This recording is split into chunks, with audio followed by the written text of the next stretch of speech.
YCP నాయకుడు విజయసాయిరెడ్డి అలాగే దేవాదాయ శాఖ సస్పెండెడ్ అసిస్టెంట్ కమిషనర్ శాంతి వాళ్ళకి సంబంధించిన రభస మనము ఈ మధ్య చూసాం.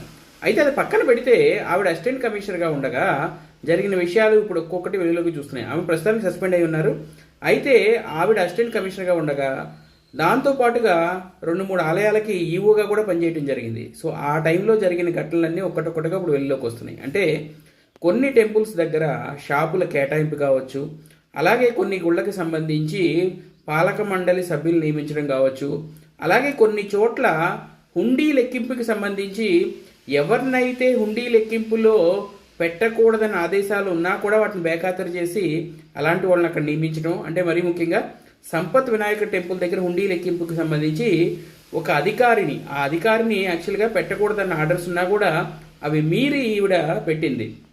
సో ఈ విషయాలన్నీ వరుసగా బయటకు వస్తున్నాయి.